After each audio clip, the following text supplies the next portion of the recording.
Hello बच्चों, ये आपकी क्लास 12th की मैथमेटिक्स पार्ट 1 है, ठीक है ना।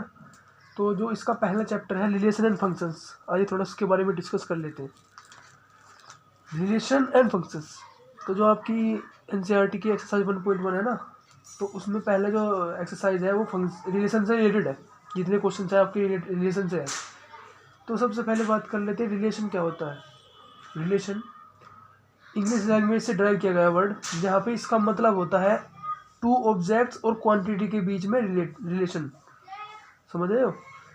मतलब जब हम दो ऑब्जेक्ट को आपस में रिलेट करते हैं तो तब वहाँ पर रिलेशन की बात करते हैं। लेकिन यहाँ पर रिलेशन का मतलब है अमंग टू सेट्स, दो सेट्स के बीच में रिलेशन। तो जब भी दो सेट्स के बीच में रिलेशन की बात करेंगे तो वहाँ पर रिलेशन यूज करेंगे। और आपने क्लास 11 में पढ़ा भी होगा सेट्स के बारे में। Sets, what is sets? Set is an arrangement of objects in distinct way. अब रिलेशन ऑलवेज ये subset of Cartesian product. Cartesian product भी आप क्लास 11 में पढ़ चुकी हो ऑलरेडी। तो हम let us take an example of relation. Set A, let एक सेट ए है, set of student of class 12th of school. एक स्कूल के क्लास 12th के स्टूडेंट्स का सेट है ए, सेट ए। बी क्या है? वो भी क्या है? वो क्लास 11th के स्टूडेंट्स का सेट है, ठीक है ना। और आर, उन दो के बीच में रिलेशन दिखाया गया है, relation between A and B. A and B क्या है? सेट है। तो अब देखो, सबसे पहला एग्जांपल में क्या दिया है, A comma B belongs to R. ये होता है बिलोंग्स टू, ठीक है ना, ये साइन होता है बिलोंग्स टू का। A is a brother of B, तो ए बी का ब्रदर है। तो ये एक रिलेशन दिखाया गया है, ठीक है ना, क्लास 12th के स्टूडेंट्स में, क्लास 11th के स्टूडेंट्स में, कि ए बी का ब्रदर है। हो सकता है, पॉसिबिलिटी है, ठीक है। दूसरा, A comma B belongs to R, A is a sister of B. A B की सिस्टर है। ऐसा भी पॉसिबल है कि क्लास 12th का कोई लड़की हो और बी का कोई लड़का, आपस में भाई बहन हो सकते हैं, ठीक है ना। दूसरा, A B belongs to A cross B. As, ये जो ये होता है ना सेमी कोलन, ये बोलते हैं कोलन, इसे पढ़ते हैं such that age of A is greater than age of B. तो ए की एज बी से ज़्यादा हो, इसका मतलब क्लास 12th के स्टूडेंट्स की एज क्लास 11th के स्टूडेंट से ज़्यादा हो। पॉसिबिलिटी है, ठीक है। आगे चलते हैं। A B belongs to real number, marks obtain by A is greater than that of B. ये कह रहा है कि मार्क्स ऑब्टेन बाई ए, यानी कि क्लास 12th के स्टूडेंट, कोई भी स्टूडेंट क्लास 11th के स्टूडेंट से ज़्यादा मार्क्स ऑब्टेन कर सकता है। यस, ठीक है। तो इसमें क्या है, इसमें भी कुछ एलिमेंट्स आएंगे। अब ये रिलेशन को रिप्रेजेंट करने की भी कितनी फॉर्म होती है वो क्लास 11 में पढ़ चुके हो। रोस्टर फॉर्म होती है, टेबलर फॉर्म होती है, ठीक है। वो मैं यहाँ पे डिस्कस नहीं कर रहा हूँ फिलहाल। अब एक ये है, A lives in the same locality as B. A मतलब क्लास 12th के स्टूडेंट, कोई क्लास 12th का स्टूडेंट ऐसा भी हो सकता है कि वो क्लास 11th के स्टूडेंट के सेम लोकेलिटी हो दोनों की, ठीक है ना, ऐसा भी हो सकता है। अच्छा, अब आते हैं हम एम्पिटी रिलेशन पे। आपने एम्पिटी रिलेशन पढ़ा भी होगा शायद। तो एम्पिटी का मतलब, एम्पिटी क्या होता है? एम्पिटी खाली। तो यहाँ पे एम्पिटी रिलेशन का मतलब ऐसा रिलेशन जिसमें कोई सिंगल एलिमेंट भी ना हो, नो सिंगल एलिमेंट प्रेजेंट, ठीक है। और एम्पिटी रिलेशन को हम फाई से रिप्रेजेंट करते हैं। फाई से, देखो ये फाई निशान होता है, जीरो बनाया ऐसे लाइन, ठीक है। ये होता है एम्पिटी रिलेशन का, इसे बोलते हैं फाई। अच्छा, यूनिवर्सल रिलेशन एक होता है, यूनिवर्सल रिलेशन जस्ट इसका अपोजिट। यूनिवर्सल रिलेशन में क्या होता है, all the elements are present, सभी एलिमेंट्स प्रेजेंट होते हैं। सपोज हमने ए क्रॉस बी किया कार्टेशियन प्रोडक्ट, तो जितने इसके एलिमेंट्स होंगे वो सब प्रेजेंट होंगे यूनिवर्सल रिलेशन में। अगर हम इस कार्टेशियन प्रोडक्ट पे क्या कर रहे हैं, रिलेशन वो कर रहे हैं अप्लाई, ठीक है। तो क्या होगा, सभी एलिमेंट्स होने चाहिए यूनिवर्सल रिलेशन में। लेकिन एम्पिटी रिलेशन में नो सिंगल एलिमेंट। और रिलेशन इन सेट है कि कोई से, अब इसका मतलब क्या होता है, अब कभी भी तुमने देखा होगा एनसीईआरटी में भी मिलेगा आपको कई कई जगह ऐसे लिखा पाएगा कि रिलेशन इन सेट है, सेट ए में रिलेशन। इसका मतलब है कि ए क्रॉस एक कार्टेशियन प्रोडक्ट करना है और उससे जो रिलेशन हमें मिलेगा उसे बोलते हैं relation in set A. Set ए का मतलब रिलेशन है कि ए का रिलेशन ए से ही करना है, ठीक है। अब set of all students of a boy school, example दे रखा है, ठीक है। Set of all student of a boy school, एक लड़कों का स्कूल है, उसमें ओनली बॉयज़ हैं, ठीक है। अब जितने भी उसमें स्टूडेंट्स हैं उनको एक सेट बनाया गया, उसे बोलेगा ए, सेट ए, ठीक है। अब उसमें ए क्रॉस ए किया गया। अब एक रिलेशन आर क्या है, एक रिलेशन है ए क्रॉस ए, यानी कि ए में एक रिलेशन है।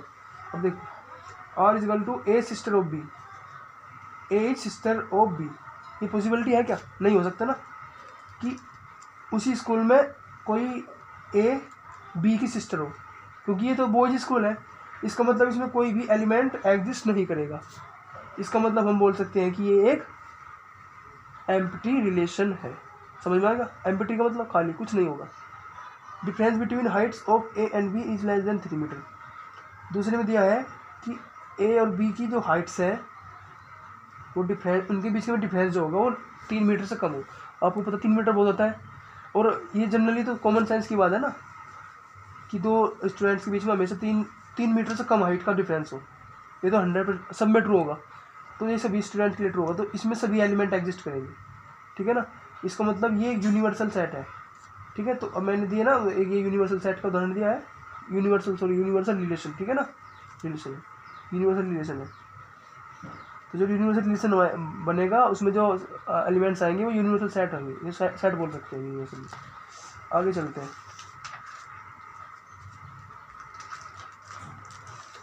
तो 3 तरह के होते हैं, reflexive relation, symmetric relation, transitive relation. Mainly relation को 3 पार्ट में डिवाइड किया गया, रिफ्लेक्सिव, सिमेट्रिक, ट्रांजिटिव। और ये बहुत इंपॉर्टेंट है, वेरी इंपॉर्टेंट, बोर्ड के पॉइंट ऑफ व्यू से भी बहुत इंपॉर्टेंट है।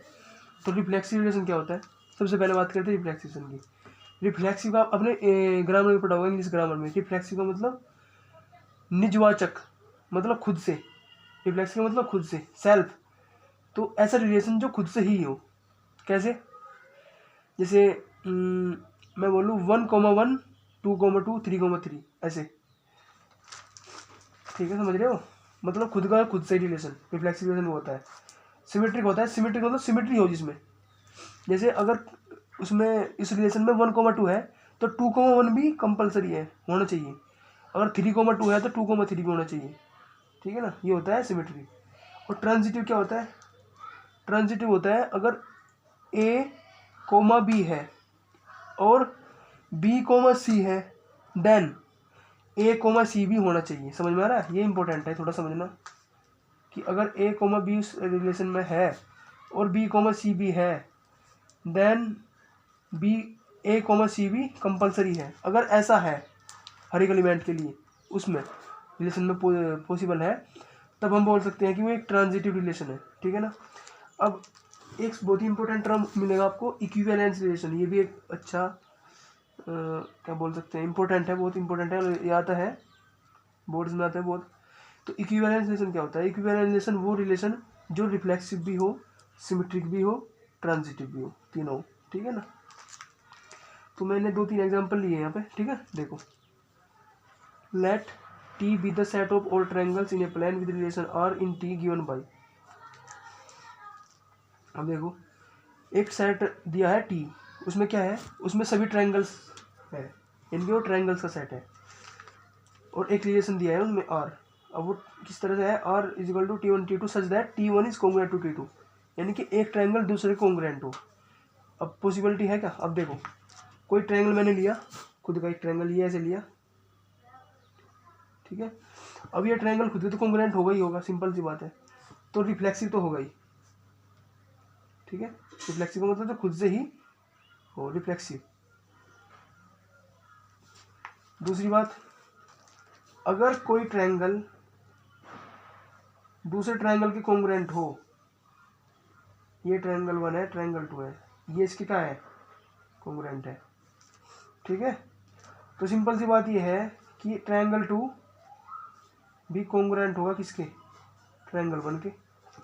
इसका मतलब अगर 1, 2 एग्जिस्ट कर रहा है इस रिलेशन में, तो 2, 1 भी एग्जिस्ट कर रहा है। इसका मतलब क्या है, ये एक सिमेट्रिक रिलेशन है, सिमेट्री हो गया ना, सिमेट्री बन गई ना, तो इसे बोलते हैं सिमेट्रिक रिलेशन। इसका मतलब ये रिफ्लेक्सिव भी है, सिमेट्रिक भी है। और अब हम ट्रांजिटिव के बारे में बात करते हैं। ट्रांजिटिव क्या होता है? ट्रांजिटिव देखो ऐसा होता है, सपोज एक मैं लेता हूँ 1, ट्रायंगल 1, ट्रायंगल 2, ठीक है, इधर ट्रायंगल 2 और ट्रायंगल 3, ये समझाने के लिए बता रहा हूँ। देखो अगर ये ट्रायंगल 1 और ट्रायंगल 2 आपस में कॉन्ग्रुएंट है, ये दोनों, ठीक है, कॉन्ग्रुएंट है, और ट्रायंगल 2 कॉन्ग्रुएंट है ट्रायंगल 3 के, तो ट्रायंगल 1 ट्रायंगल 3 के कॉन्ग्रुएंट होगा नहीं होगा। सिंपल सी बात है ना सोचने की। ये तो आपने पढ़ा होगा, क्लास 9th में पढ़ा होगा, 10th में पढ़ा होगा, 9th में पढ़ा होगा कॉन्ग्रुएंसी रूल, कि अगर एक ट्रायंगल दूसरे कॉन्ग्रुएंट है और दूसरा ट्रायंगल तीसरे कॉन्ग्रुएंट है, तो पहला ट्रायंगल तीसरे कॉन्ग्रुएंट होगा, तो ये कॉन्ग्रुएंसी रूल होता है, ठीक है। तो इसका मतलब ये ट्रांजिटिव भी होगा। इसका मतलब ये जो आपने रिलेशन दिया गया है यहाँ पे T1 is congruent to T2, ये वाला रिलेशन जो है आर, ये एक इक्विवेलेंस रिलेशन है। समझ में आ गया, क्योंकि ये रिफ्लेक्सिव भी है, सिमेट्रिक भी है, ट्रांजिटिव भी है। Then come to the next question, if L be the set of all lines in a plane and R be the relation in L defined as E। अभी देखो ध्यान से, बहुत अच्छा क्वेश्चन है कि सेट दे रखा है एक L, किसका सेट है वो, लाइंस का सेट है, ठीक है, एक प्लेन में कितनी भी लाइन फैल सकते हैं, उन सबका सेट है L, और एक R रिलेशन डिफाइन कर रखा है इस L सेट में। बता था ना मैंने कैसे होता है। अब देखो L1 L2, L1 perpendicular to L2, इस तरह से। अब जैसे मैं एक ले रहा हूँ, एक लाइन ले रहा हूँ, देखो ध्यान से, एक लाइन ले रहा हूँ ऐसे, इसके एक परपेंडिकुलर है ऐसे लाइन, मैं इस लाइन को बोल रहा हूँ लाइन 1, इस लाइन को बोल रहा हूँ लाइन 2, ठीक है। तो line 1 is perpendicular to line 2 है, ठीक है। और एक बात ध्यान रखना, देख कोई भी लाइन खुद से परपेंडिकुलर नहीं हो सकती, तो कॉमन सेंस है कि कोई भी लाइन है, मैं कोई लाइन ड्रॉ कर रहा हूँ ऐसे आर्बिट्रेरी कोई लाइन, ये खुद के परपेंडिकुलर नहीं हो सकती ना। इसका मतलब ये लाइन, ये सेट जो है सिमेट्रिक रिफ्लेक्सिव नहीं है। रिफ्लेक्सिव मतलब खुद से ही रिलेशन, यानी कि कोई लाइन खुद से ही परपेंडिकुलर नहीं हो सकती, इसका मतलब ये रिफ्लेक्सिव नहीं है। तो मैं लिख देता हूँ इधर, रिफ्लेक्सिव नहीं होगा, ठीक है। दूसरा, अब बात करते हैं सिमेट्री की। देखो अगर कोई लाइन 1 लाइन 2 के परपेंडिकुलर है, then we can say line 2 will be always perpendicular to line 1, line 2 भी लाइन 1 की परपेंडिकुलर होगी कैसे, अगर मैं ऐसे घुमा के देखता हूँ इसे, देखो ये लाइन 1 है, लाइन 2 है, अगर मैं इसे थोड़ा ऐसे कर लेता हूँ, देखो ये लाइन 2 है, ये लाइन 1 है, तो ये परपेंडिकुलर है ऐसे, इसके है, तो म्यूचुअली परपेंडिकुलर होती है आपस में, इसे बोलते हैं म्यूचुअली परपेंडिकुलर। तो ये क्या है, दूसरे परपेंडिकुलर है, तो क्या है, सिमेट्रिक भी है।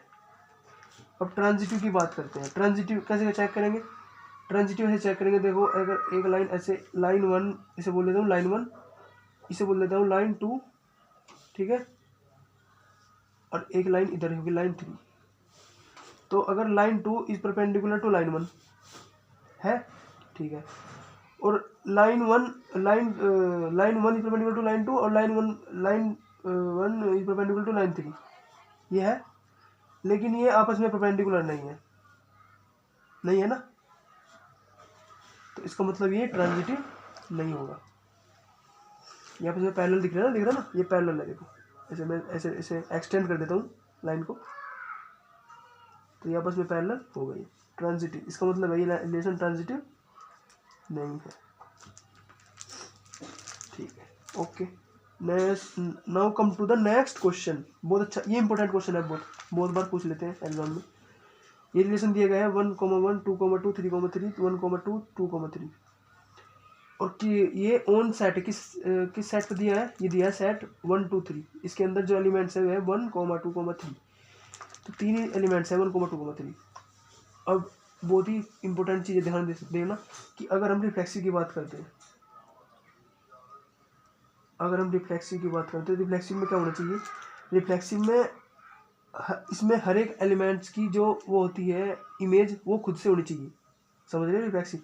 जैसे अब देखो इसमें 3 एलिमेंट्स है 1, 2, 3, तो इसमें 1 के साथ 1 की इमेज होनी चाहिए, 2 के साथ 2 की, और 3 के साथ 3 की होनी चाहिए। तो अब देखो यहाँ चेक करो, 1 है, 2 है, 3 है, इसका मतलब ये रिफ्लेक्सिव तो है, रिफ्लेक्सिव है, ठीक है। सिमेट्रिक का मतलब है कि अगर इसके अंदर कोई एलिमेंट है, सपोज कोई 1 को ये दिया है 1, 2 है, तो इसके अंदर 2,1 भी होना चाहिए। सिमेट्री मतलब सिमेट्री होनी चाहिए। अगर 1,2 है तो 2,1 भी कंपलसरी, लेकिन ऐसा कुछ है नहीं, दिख रहा है, ऐसा कुछ नहीं है। इसका मतलब सिमेट्रिक तो बिल्कुल नहीं होगा। और ट्रांजिटिव की बात करते हैं। ट्रांजिटिव में क्या होगा?